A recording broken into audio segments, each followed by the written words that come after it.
हम आप बात करेंगे श्रम विभाजन और जाति प्रथा के बारे में। तो सुनिए, हम लोग पहले समझते हैं कि जाति प्रथा क्या था, जाति प्रथा क्या है। आज के युग में जो जाति प्रथा है, हमारे देश में हिंदू धर्म में 4 वर्ण बनाए गए, ब्राह्मण, क्षत्रिय, वैश्य और शूद्र। ठीक है, अब सबको भी जातियों में बांटा गया। ये तो 4, ब्राह्मण को भी बांट दिया गया, ब्राह्मण सबसे ऊपर रहेंगे। क्षत्रिय को भी कई कास्ट में बांटा गया, शूद्र को भी कई कास्ट में बांटा गया। तो ये जातियों में बांटा गया। ये अभी नहीं हो, अभी जो हो रहा है ये पहले नहीं होता था। पहले जब हम लोग की सभ्यता शुरू हुई, कहा जाता है कि इंडिया में सबसे पहले सिंधु घाटी सभ्यता शुरू हुई। तो जब सिंधु घाटी सभ्यता शुरू हुई, जिसको वैदिक काल भी कहा जाता है, तो जब वैदिक काल आरंभ हुआ तो वैदिक काल को 3 भागों में बांटा गया। ध्यान से सुनिएगा, वैदिक काल को 3 भागों में बांटा गया। कौन कौन? तो देखिए, पहला था पूर्व वैदिक काल, मध्य वैदिक काल और तीसरा था उत्तर वैदिक काल। तो देखिए, सबसे पहले जब वैदिक काल आरंभ हुआ तो उस समय जातिगत व्यवस्था नहीं थी। जातिगत नहीं थी तो क्या थी? तो उस समय थी श्रम आधारित व्यवस्था। जैसे कि हम टीचर हैं, हमारा बेटा जो है अगर 2 वेदों का अध्ययन कर लेता है तो वो बन जाता, उसका टाइटल अब लग जाता द्विवेदी। 3 वेदों का अध्ययन कर लेता तो बन जाता त्रिवेदी। अगर वहीं सुनार का काम करने लगता तो उसका टाइटल हो जाता, सुनार वाला जो टाइटल लगता है उन लोगों का टाइटल लग जाता। या फिर लोहा का काम करने लगता तो उसके लास्ट में लग जाता शर्मा, लोहार लग जाता टाइटल। तो कर्मेण थी, जनमेन नहीं थी उस समय। उस समय क्या थी व्यवस्था? जनमेन थी। आप किसी भी कास्ट, आप किसी भी कार्य को करते हो उससे उसको मतलब नहीं है, उसको बस मतलब था कि आप क्या जानते हैं, क्या सीख क्या है, क्या कर रहे हैं। तो उस समय जो आप काम करिएगा वहीं आपकी जाति हो जाती थी। लेकिन धीरे धीरे मध्य वैदिक युग आते आते, या खास करके उत्तर वैदिक युग आते आते ये सारी व्यवस्था ही पलट गई। देखो, जो पूर्व वैदिक काल जो था, वो जो शुरुआत हुई थी, वैदिक काल की जो शुरुआत हुई थी, उस समय देवी देवता भी बहुत कम थे। लोग खुले आकाश में हवन यज्ञ वगैरह वगैरह करते थे। आप लोग इंटर में खूब बढ़िया से, आर्ट्स के जो विद्यार्थी होंगे वो बहुत बढ़िया से पढ़ लेंगे।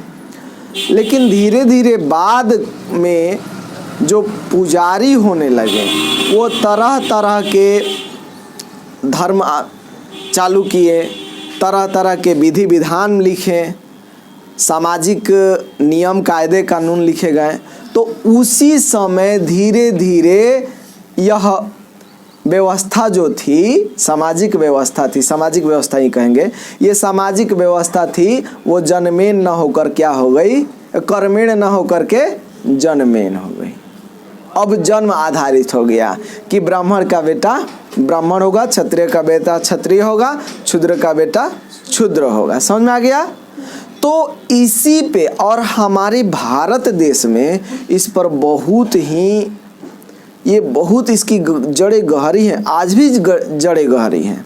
आज भी लोग कहता है कि अब जाति पाति से हम लोग को ऊपर उठना है, लेकिन चुनाव आता है तो हमारे कास्ट के कौन है, हमारे कास्ट के कौन है, कुछ नहीं किया, हमारे कास्ट के है ना, वोट दे दो, ऐसा हो गया है। तो हम बढ़े कहाँ हैं? क्योंकि हमारे दिमाग में ऐसी मानसिकता विकसित हो गई है कि अब उसका कोई निदान ही नहीं है। हाँ, निदान कब होगा?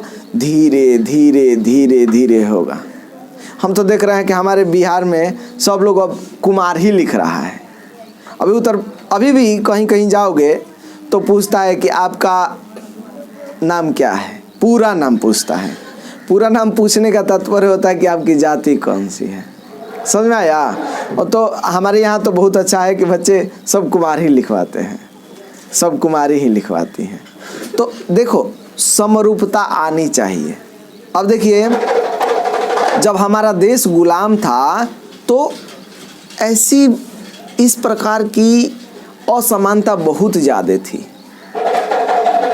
जो समाज था विभिन्न वर्गों में बटा हुआ था। एक जाति के लोग दूसरी जाति से बोलेंगे नहीं, ना मनबू शर्म लागे कि चाहिए कुछ उनका कहते हैं और देखा लाज लागे कि चाहिए।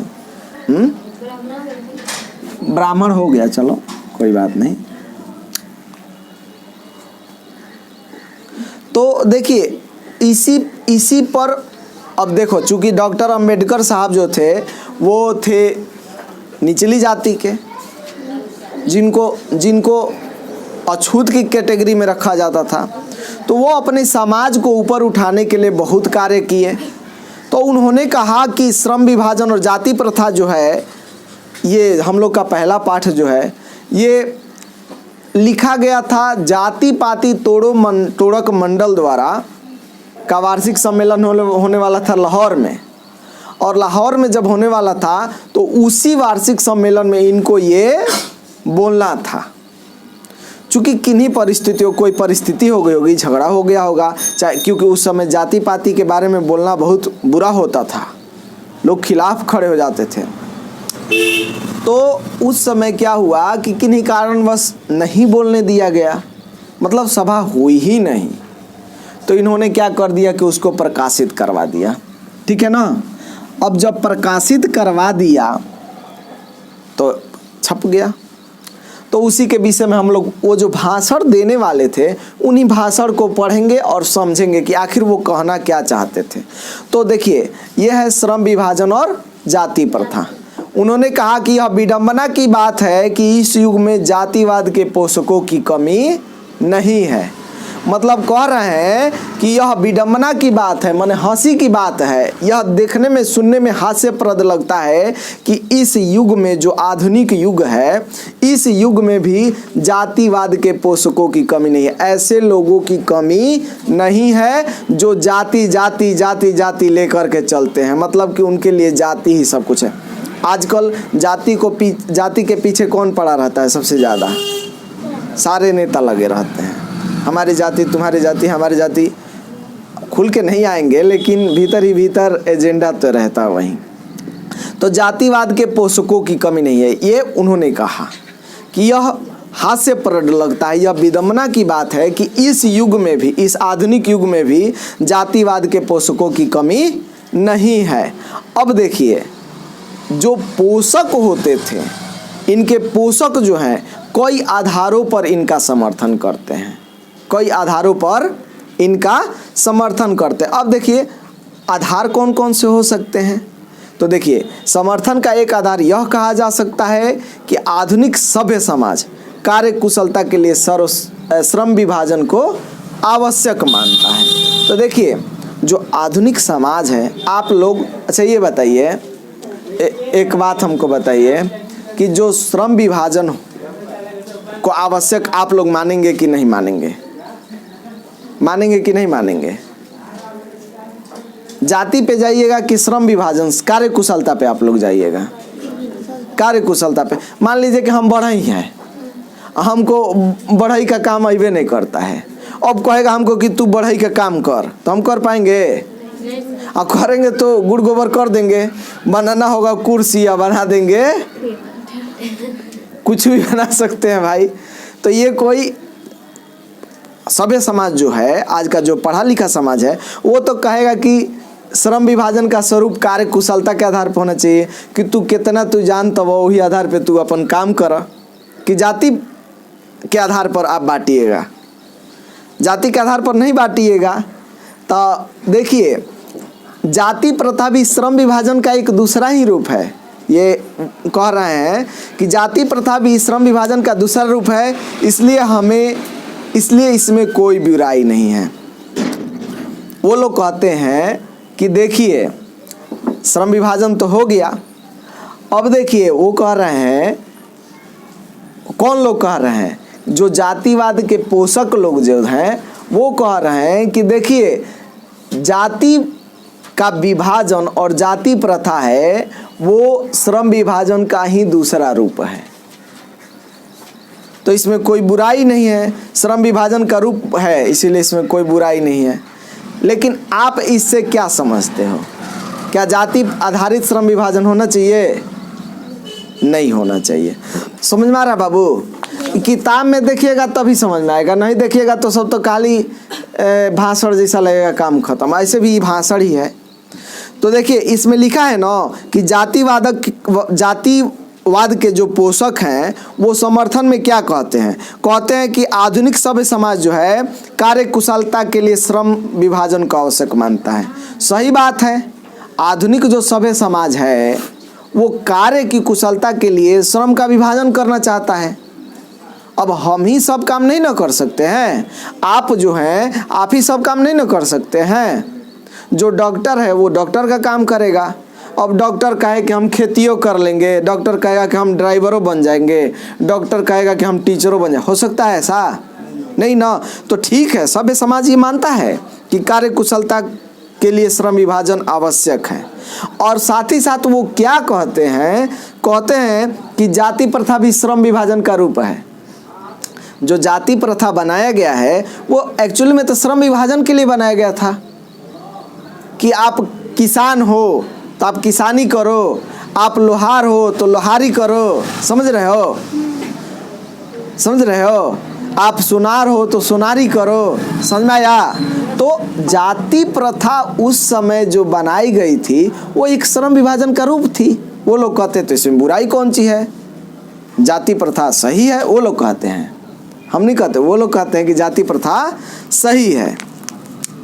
इस तर्क के संबंध में पहली बात तो यह आपत्तिजनक है कि जाति प्रथा श्रम विभाजन के साथ साथ श्रमिक विभाजन का रूप लिए हुए है।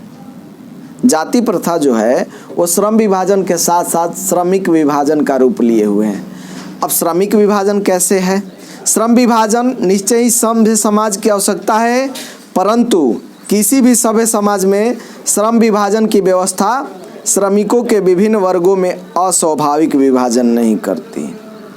देखिए, सभ्य समाज में श्रम विभाजन होना आवश्यक है, लेकिन ये कहीं नहीं लिखा है कि श्रम विभाजन कीजिए तो उसकी जाति देख देख कर कीजिए। कहीं भी लिखा हुआ है?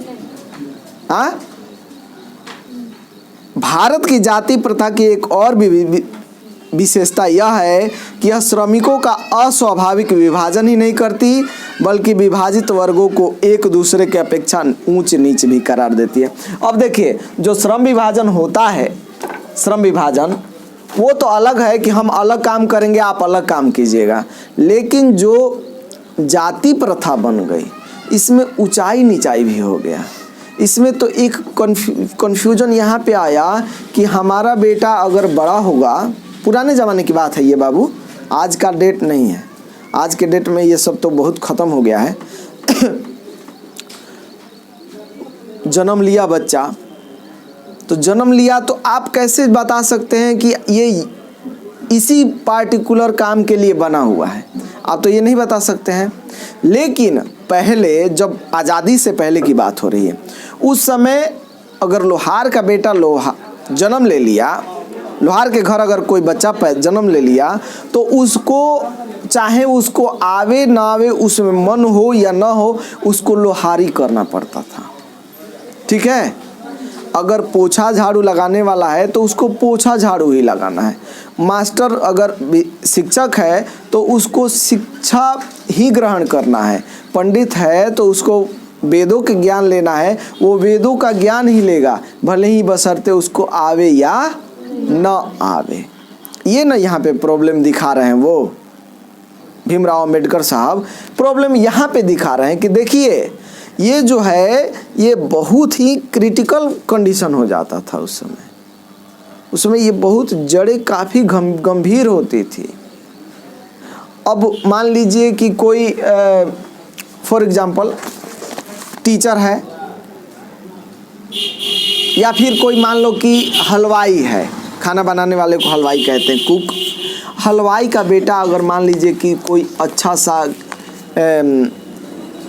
लकड़ी का काम कर रहा है, खूब अच्छा लकड़ी का काम कर रहा है, उसको नहीं करने दिया जाएगा उस समय।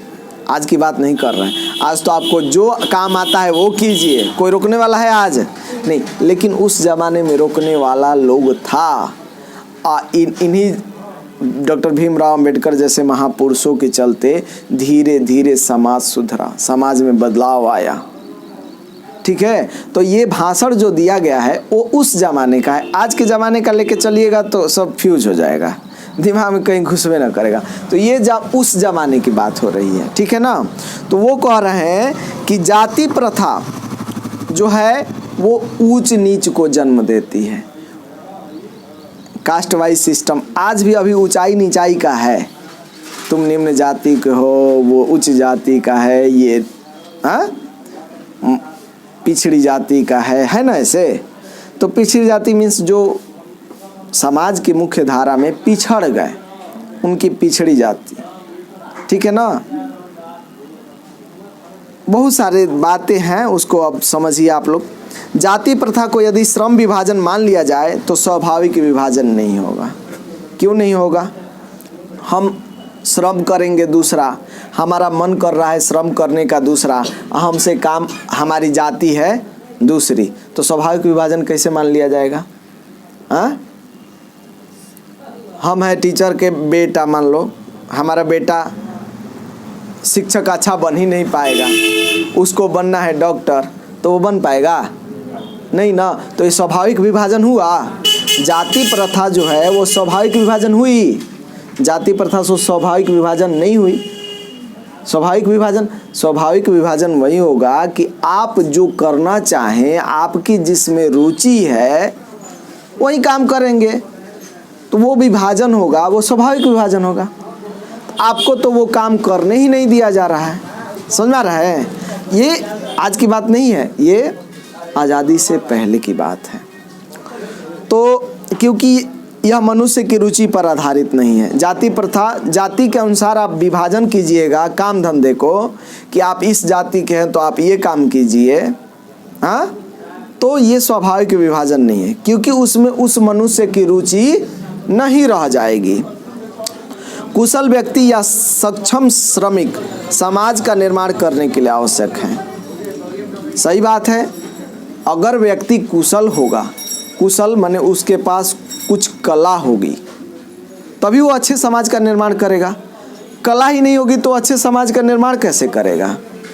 वही बात हो गई कि हम ईंटा जोड़ने वाले हैं, घर जोड़ने वाले हैं के बेटा हैं, हमको घर जोड़ने का तरीके नहीं मालूम है, हमको थमा दिया कि ले हई करुनी बसुली लेके चल और सूता टान और दीवाल जोड़। हम कैसे जोड़ेंगे दीवाल? कैसा दीवाल जोड़ेंगे? आप लोग मन में कल्पना कीजिए, पता चलेगा कि आज जोड़े कल फंस गया, ढह जाएगा ना। क्योंकि हमें उसकी रुचि ही नहीं है, हमारी रुचि तो दूसरे कार्य में है, और हमको ज़बरदस्ती कहा गया कि नहीं तू घर बनाने वाला का लड़का है तो तू घर ही बना, मिस्त्री का लड़का है, राजमिस्त्री का लड़का है तो राज मिस्त्री का काम कर। अब मान लो कि कोई मजदूर है, मान लो कि हम मजदूर के घर से हैं, हम टीचर बनना चाहते हैं, हम खूब पढ़ लिख गए, अब कहेगा कि ना तू पढ़ल लिखल बंद कर, कापी किताब बंद कर, तू चल ईंटा ढो। हमसे ईंटा ढोवाएगा? तो जीवन भर पढ़े हैं, हम पढ़ाएंगे ना कि हम ईंटा ढोने जाएंगे? तो वही कह रहा है कि श्रम विभाजन जो है वो जाति आधारित नहीं होनी चाहिए। समझ में आ गया? तो अब देखिए, जाति प्रथा पेशे का दोषपूर्ण निर्धारण। कुशल व्यक्ति या सक्षम श्रमिक समाज का निर्माण करने के लिए आवश्यक है कि हम व्यक्ति की क्षमता इस सीमा तक विकसित करें कि वह अपने पेशा या कार्य का चुनाव स्वयं करे। और देखो, वही समाज सफल समाज है या कुशल समाज है या एक अच्छा समाज है जो अपने लोगों को चुनने की अनुमति देता है कि आप अपनी इच्छा के अनुसार जो काम करना चाहते हैं वो काम कीजिए। अब देखिए, कोई कोई कहता है, अब ये इच्छा ऐसी इच्छा नहीं कि आज हमार मन करता डॉक्टर बने के, काल मन कर दी इंजीनियर बने के, परसों मन कर दी झाड़ू बड़ा लगावे के, तो वो तहार इच्छा ना कहे। मतलब कि एक होता है आपके अंदर भी रुचि हो ही होगी, आप सभी बच्चे यहाँ पे बैठे हो, आप सबकी कुछ ना कुछ रुचि होगी कि हम ये बनेंगे, हमसे ये काम अच्छा होगा। और देखो सफल वही हो पाता, आपके भी जीवन में सफल वही होगा। देखो एक बात बता रहे हैं, जो छोटे बच्चे थे, एक पिछले क्लास, उसके पिछले क्लास में जो क्लास चल रहा था उसमें कहा था लोग कि हम पूछे थे एक बच्ची को कि तुम क्या बनना चाहती हो, तो वो बोली कि सर, हम 9th में थी, वो बोली कि सर हम आर्मी में जाना चाहते हैं। और वो सच बता रहे हैं, वो आर्मी का कपड़ा पहन के आती थी, जैकेट होता था ना जाड़ा का मौसम में, तो आर्मी वाला जैकेट पहन के आती थी। पैंट तो वो हमेशा वो नहीं होता है वो आर्मी वाला, वही पहन के आती थी, साइकिल से आती थी। और 9th में थी, फिर भी रोज़ टहलने जाती थी। वो दौड़ती ही होगी, लंबी छलांग कुछ करती होगी, सिलेक्शन हो गया उसका। हाँ, अर्धसैनिक में हो गया उसका सिलेक्शन। तो देखो क्यों? क्योंकि उसने अपने आप को समझा कि मुझे क्या पसंद है। अगर आपको आपकी मन आधारित काम मिल जाए तो आपको खूब मज़ा आएगा काम करने में। अगर आपको आपके मन आधारित काम नहीं मिलेगा तो आप काम कीजिएगा? हमरे के दे दिया जाए कि चलो गिट्टी धोवा, हम गिट्टी ढोवम, एक बार धो के जाए फेंक देम ओनिए, फिर काम कर पाए हम बढ़िया से? इसीलिए कार्य कुशलता बहुत जरूरी है। आप जो काम करने में कुशल है, आपको उसी काम को करना चाहिए, ठीक है ना। अभी से आप लोग का मोटिव होना चाहिए कि हमको क्या करना है। हमको रेलवे का जॉब अच्छा लगता है कि बैंकिंग का जॉब अच्छा लगता है, कि हमको इंजीनियर बनना है कि डॉक्टर बनना है। अपने मन से पूछो ना कि हमको किस चीज़ में दिलचस्पी है, ठीक है। तो आज वो सब बात नहीं, वो उस ज़माने की बात है कि वो समाज अच्छा समाज माना जाएगा जो अपने समाज के लोगों को यह अधिकार देता है कि आपको कौन सा काम चुनना है, आप कौन सा काम चुन सकते हो, आप कौन सा काम अच्छी तरीके से कर सकते हो, वो कर रहे हैं। इस सिद्धांत के विपरीत जाति प्रथा का दूषित सिद्धांत यह है कि इससे मनुष्य के प्रशिक्षण अथवा उसकी निजी क्षमता का विचार किए बिना दूसरे ही दृष्टिकोण, जैसे माता पिता के सामाजिक स्तर के अनुसार पहले से ही अर्थात गर्भधारण के समय से ही मनुष्य का पेशा निर्धारित कर दिया जाता है। देखो इस पर एक तंज कसा गया है। 3 इडियट मूवी देखे आप लोग? हाँ तो 3 इडियट में कहता है क्या? 3 इडियट में क्या कहता है कि बच्चा पेट में रहता है, अब जन्म होने वाला होता है, तो वो कहता है ना कि मेरा बेटा इंजीनियर बनेगा। और ओकर का बने के बाद तू ही फैसला कर देवा? नहीं ना। आप माता पिता के आधार पर नहीं उसका फैसला कर सकते, उसके जाति के आधार पर उसका फैसला नहीं कर सकते हैं कि वो क्या करेगा। वो उसका अधिकार है कि वो क्या करेगा। लेकिन पहले ज़माने में, पुराने ज़माने में, आज़ादी से पहले ऐसी व्यवस्था थी। अगर लड़का देखो उस समय भी बंधुआ मजदूर होते थे, तो बंधुआ मजदूर का बेटा जो होगा जन्म ले लिया तो वो भी बंधुआ मजदूर ही होगा, ठीक है ना।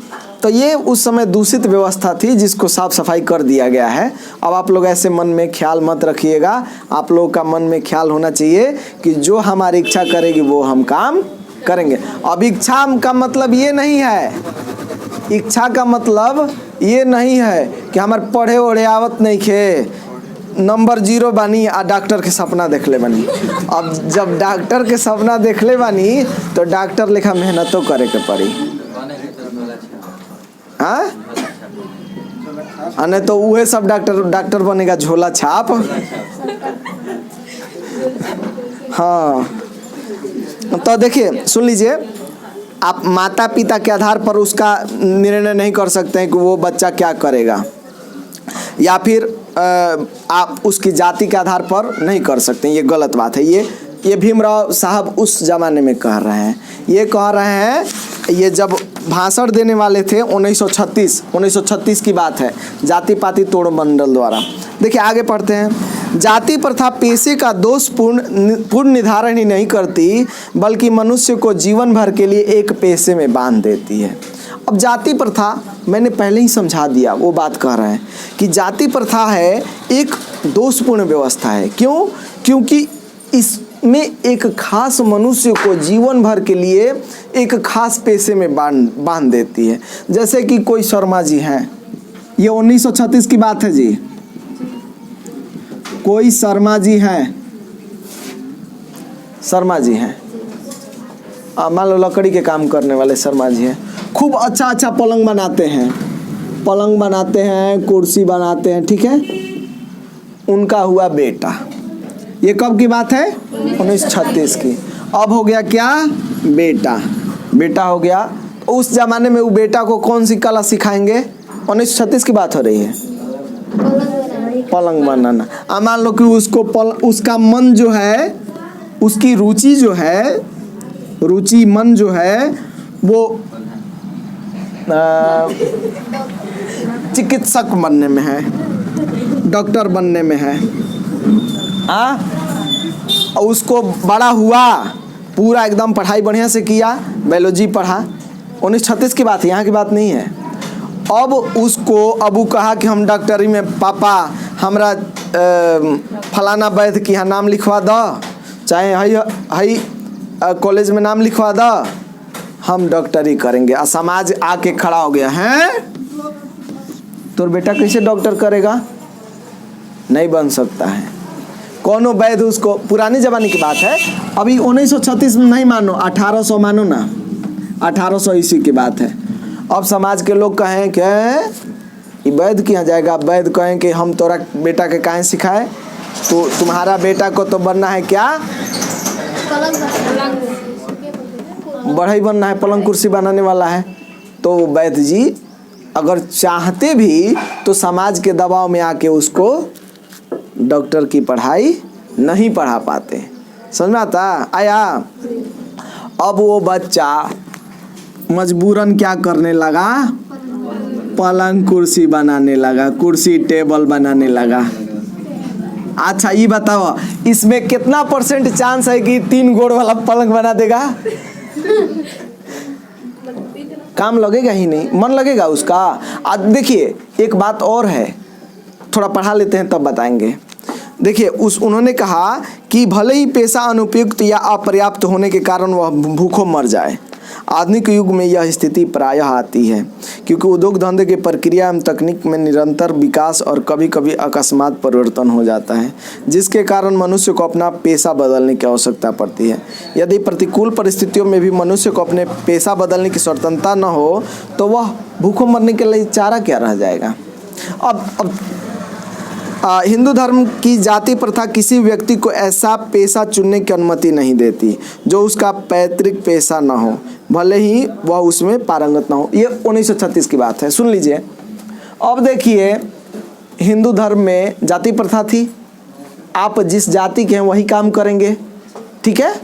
अब बताइए ये इसका रुचि है डॉक्टर बनने में, लेकिन इसको बनाना पड़ रहा है कौन सी? पलंग कुर्सी। अच्छा अब ये अच्छा पलंग कुर्सी बनाएगा कि खराब? अच्छा बनाएगा? मतलब रुचि ही नहीं है उसको। अब कोई आए के कह देगा कि हम मास्टर बन जाए तो बन जाएगा? देखे हो ना कि किसी के पास पूरा बच्चे ही बच्चे हैं, भीड़ लगता है, और किसी के पास 2 3 2 3 कारण क्या है? कला नहीं है। अब देखिए आज के समाज में है कि आपके पास कला नहीं तो आप स्विच कर सकते हो, मतलब अपने कार्य को बदल सकते हो अभी ना, अभी के तो उस समय नहीं होता था।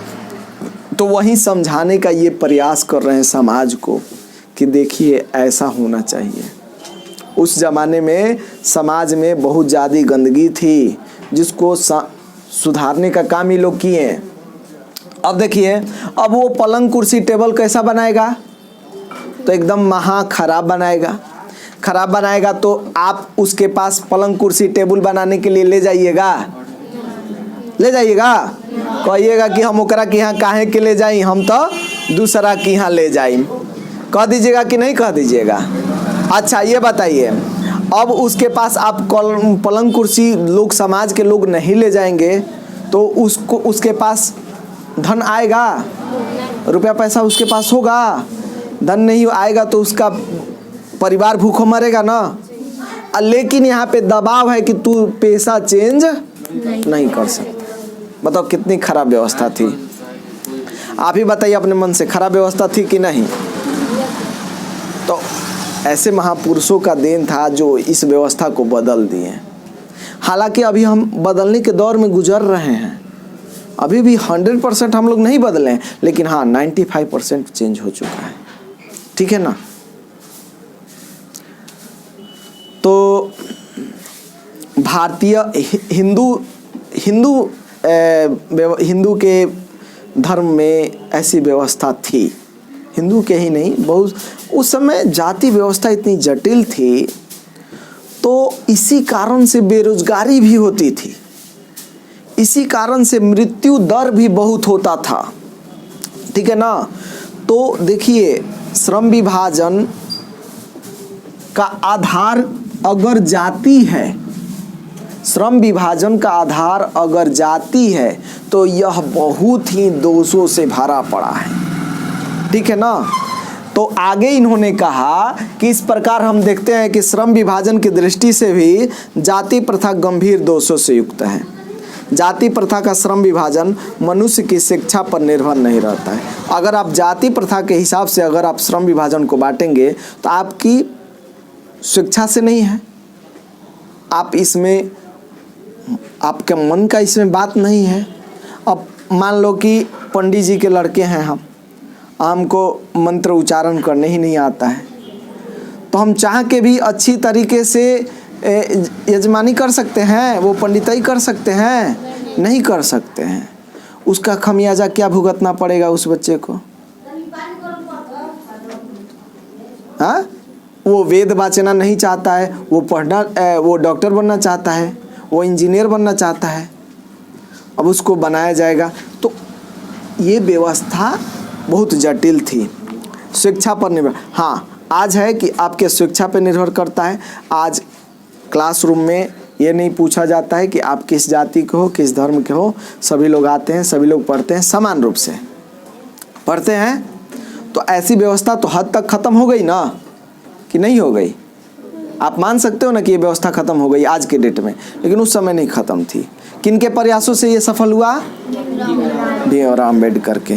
चलिए थोड़ा सा और 5-10 मिनट है, उसी में ख़त्म कर दे रहे हैं कि मनुष्य के व्यक्तिगत भावना तथा व्यक्तिगत रुचि का इसमें कोई स्थान अथवा महत्व नहीं रहता है।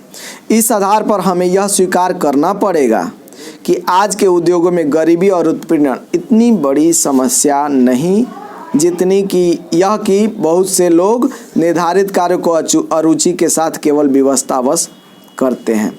हाँ, लोग कहा कि सर ये बताइए कि हमारा देश जो है 1947 में आज़ाद हुआ और बहुत सारे देश भी उसी के समय में आज़ाद हुए, वो कहाँ से कहाँ पहुँच गए, हम कहाँ से कहाँ आ गए? तो इसका सबसे मूल कारण है जाति प्रथा। उस समय आपको कार्य करने के लिए स्विच करना नहीं पड़ता था, आप बदल नहीं सकते थे काम। अब बताइए, जो पुराने ज़माने में एक ही काम को करते आए, चाहे उसको आवे या ना आवे, आवे या ना। अच्छा ये बताइए, पुराने ज़माने में कितनी बढ़िया बढ़िया बिल्डिंग्स बनती थी ना? पुराने ज़माने में बहुत किले बनते थे, महल बनते थे, घर में भी ऐसे दिए रखा देखे हो आप लोग? दिए रखा ऐसे सुंदर एकदम बना के भी, पता नहीं बहुत अच्छा लगता है, एकदम ऐसे बनाता है। तो अभी पुराने घर में होगा। अब बताइए, उस समय के जुड़ाई इस समय के जुड़ाई में अंतर है ना? हाँ, उस समय की फेवरेट व्यवस्था होती थी, लेकिन वो कलाएं छुप गई। कारण एक ये भी हो सकता है कि किसी को मन नहीं होगा, फिर भी उसको ज़बरदस्ती वो काम कराया जाएगा, तो उल्टा पुल्टा ही बनाएगा। पुराने ज़माने का किवाड़ देख लो, दरवाजा कितना सुंदर सुंदर, वो भी हाथ से। आजकल तो मशीनी युग आ गया है, तो उस समय कला होती थी। अब देखिए, अब अरुचि के साथ करेगा तो देश आगे जाएगा, वो खुद तो डूबेगा, साथ ही साथ जब वो डूबेगा तो देश भी डूबेगा। देश का विकास कहाँ से होगा? अच्छा ये बताइए, आपको कोई काम करने में खूब मन लग रहा है, आप जो काम 10 मिनट में हो रहा है आप 8 मिनट में कर दोगे, क्योंकि आपको मन लग रहा है वो काम करने में। अब वही मान लो कि दूसरे को वही काम करने में मन नहीं लग रहा है, वो 10 मिनट का काम कितना मिनट में करेगा? 20 या 25 मिनट में वो काम पूरा करेगा। तो अच्छा, समय ज़्यादा लगा, काम भी अच्छा नहीं हुआ। तो ये श्रम विभाजन जो है वो जाति प्रथा पे आधारित होना बहुत ही दुष्कर था, इसका बहुत ही परिणाम बुरा मिलता था। अब देखिए इससे क्या होता है कि अब देखिए, जब उस स्थिति से लोग रहता था तो वो लोग क्या करता था, अपना काम काज को टालते रहता था, टालू काम। आपको अगर मन नहीं करेगा कोई काम करने के लिए, कोई बच्चा आप ही लोगों में से खेत में जाने में कतराता है, ना जाइम, काल जाइम, परसों जाइम। किसी को अगर मन नहीं लगता है, अगर मान लो किसी को कीचड़ से घिन आती है, ओकरा के कहो कि चल बबुआ खेती में काम करे, तो जाई काम करे, आव तनी चला, आवते रह जाए बबुआ, आवते रह जाए। क्यों? क्योंकि टालते रहेगा, उसको तो टालना है। उसी तरह हर व्यक्ति जिसकी इच्छा नहीं होगी वो अपना काम टालते रहेगा, क्योंकि उसका दिल नहीं लगता है उस काम में, उसका दिमाग भी उस काम में नहीं लगता है, तो वो सफल हो पाएगा? अच्छा कारीगर बन पाएगा? उस कार्य को अच्छा से करने वाला बन पाएगा? नहीं। जब नहीं बन पाएगा, बस क्यों? क्योंकि वो व्यवस्था बस उसको किए जा रहा है। इसका क्या होता है? इसका हानिकारक असर केवल उसी पर नहीं पड़ेगा, पूरे समाज पर पड़ेगा, और जब पूरे समाज पर पड़ेगा तो पूरे देश पर भी पड़ेगा। इसका असर पूरे देश पर भी पड़ेगा। तो इसीलिए कह रहे हैं भीमराव अंबेडकर साहब कि इसी कारण मैं जाति प्रथा का आलोचना करता हूं। और यह सुनकर आप मुझसे यह प्रश्न पूछना चाहेंगे कि यदि मैं जातियों के विरुद्ध हूं तो मेरी दृष्टि में आदर्श समाज कौन है? अगर वो कह रहे हैं कि मैं जातियों का आलोचना करता हूं, तो फिर आप कहिएगा कि जब आलोचना करते हो तो बताइए कि अच्छा आदर्श समाज कौन है? तो वो कह रहे हैं कि मेरा उत्तर होगा कि मेरा आदर्श समाज स्वतंत्रता, समता, भातृत्व पर आधारित होगा। देखो, स्वतंत्रता, सब स्वतंत्र है, कुछ भी कर सकता है, कहीं भी जा सकता है, कहीं भी आ सकता है। अभी आप स्वतंत्र हो ना? स्वतंत्रता, समता, सब यहाँ पे समान हो, कोई यहाँ पे अलग अलग है, सब एक दूसरे के जैसे ही हो, सब एक बराबर हो, सबकी रुचि एक बराबर है, हमारे नज़र में सब समान हो। जितना लड़के हैं उतना लड़कियां हैं, है ना? कि किसी को ज़्यादा प्रेम मिलता है, किसी को ज़्यादा दुलार मिलता है, सबको छड़ी भी एक बराबर मिलता है। तो इनके नज़र में आदर्श समाज वही है जिसमें स्वतंत्रता, समता और भातृत्व माने भाईचारा। आज आप लोग ये पूछते हो कि तू कौन जात के हवा, तब तारा से बोलम ए भैया हाई बात, ए भाई जी ये बात, ए चाचा ये बात। हाँ, कहीं आप रास्ते में जाते हो, भैया थोड़ा रास्ता बता देना। आप में भाईचारा का बोध आया ना? पहले नहीं था, पहले ये दुनिया में ये सब सिस्टम नहीं। अब देखिए, तो इन्होंने कहा कि भातृत्व तथा भाईचारे में किसी को क्या आपत्ति हो सकती है? आज तो भाईचारा तो है ही, लेकिन वो उस जमाने में करे कि भाईचारे से किसी को क्या आपत्ति हो रही है? किसी भी जाति का हो, आपस में बोल रहा है तो क्या आपत्ति आपको हो सकती है? आपको कोई दुख है, कोई दर्द है, कोई तकलीफ है कि आप आपत्ति कर रहे हैं? नहीं करिए। तो देखिए, इन्हीं प्रयत्नों के कारण अब सोचिए इन्होंने उस जमाने में लिखा जब ये हो रहा है। आज ज़माना बदल गया है ना, बहुत हद तक बहुत बदल गया है, और इसको 100% बदलना आप लोग की जिम्मेवारी है। आप लोग जब तक से भेदभाव नहीं करेंगे तब तक से जाति प्रथा कभी नहीं आएगी। आप लोग को समाज निर्माण करना है। आप लोग अच्छा तरीका से, समाज के आप लोग भविष्य हो, आप लोग के ऊपर निर्भर करता है कि आप लोग का समाज कैसा होगा। ये किताब में इसीलिए पढ़ाया जा रहा है कि एक स्वच्छ समाज का निर्माण हो। तो आप लोग से ये आशा की जाती है इस किताब के माध्यम से कि आप लोग एक सभ्य समाज का निर्माण करें जिसमें जाति पाति कोई मायने नहीं रखती है। समझ में आ गया? तो इसका क्वेश्चन आंसर अगले क्लास में करेंगे हम लोग, ठीक है ना।